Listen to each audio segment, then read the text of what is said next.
Hi everyone, and welcome back to my channel. Today we're down in my craft room where I have an updated look at my stencil storage. I realized that I wasn't reaching for my stencils as much because I couldn't see the little dividers that I had made up for them. And I'll show you an old picture of my previous storage box.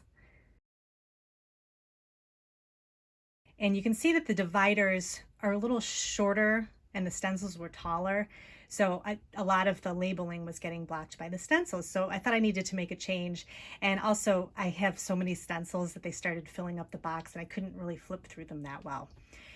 So my solution was to pick up a few of these plastic containers from Amazon, and they're a kind of a plastic with a woven look to them, and I really like the style. So they came in a pack of, I believe, 4, so I can use the extras for, I have another organization project I'll show you with my embossing folders, which I used one of these containers for, and then I also use them for different things around my craft room to keep stamps in that I want to use and that type of thing. So they really come in handy.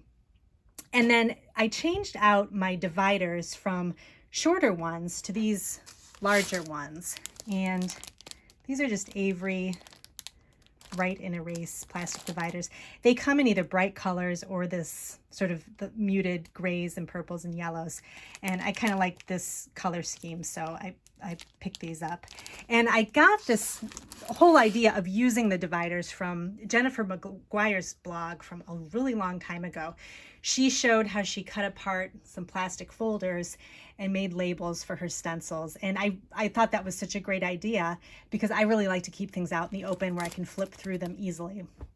So I kind of jumped off of that and created dividers like hers. So for this updated version, I used larger dividers and I cut them down so that they would be a little bit taller than my stencils. So I kept the tabs and I just cut them using my, I have a guillotine cutter. I didn't want to use my cutter that has the slider on it because I didn't want to ruin the blades, but the guillotine cutter worked really well. And I just cut these to kind of fit the length of the basket here. And then I just made a bunch of different labels to divide up my stencils. So I'll show you a little bit of how I have everything kind of organized. So, and I have plenty of room in here, which I love. So I can get in here and really find what I'm looking for.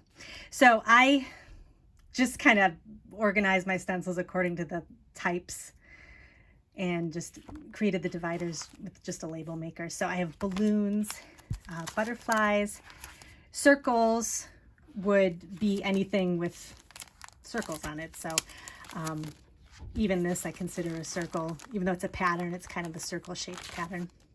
And then I have a lot of clouds. So I have those all in one section, and I have my florals. So that would include leaves too, anything kind of floral related. Geometric, I counted as like squares, circles, like circles that you could make a mask out of, rectangles, and then geometric style patterns. So things like this one, too. So I have a lot of those. Hearts, I have a lot of heart stencils too. I like to use those. And then nature would be anything where you could create a scene, like say with a hill or with some grass, sun rays, rainbows, stars. What else? Oh, and then I have this kind of wave or fish scale pattern. I considered that nature because I kind of wasn't sure where to put it, so I stuck it in that section. And also snowflakes. And then patterns would be anything other than the other ones I showed you. So maybe like the brick wall pattern, this houndstooth, plaid, that type of thing. And then stripes. I have lots of stripes. And then texture would be like the burlap backgrounds. I have these Tim Holtz burlap and kind of paint spray. And then this basket weave, I consider this to be a texture. So I stuck that in the section too. And then I have a few triangle stencils. So I made a divider for that. Anything with words have their own divider. And then anything with holidays. So I just have a few holiday stencils. But so far I'm loving this. It's easy to flip through and I can find what I need really quickly. Another thing I took away was I had a section for other, like where I didn't know where to put things. And the problem with that is when you create an other section, you never know what you have in it and it's not specific enough. So I tried to get as specific as possible with my sections. So I think so far this works really well for me. So I really like it.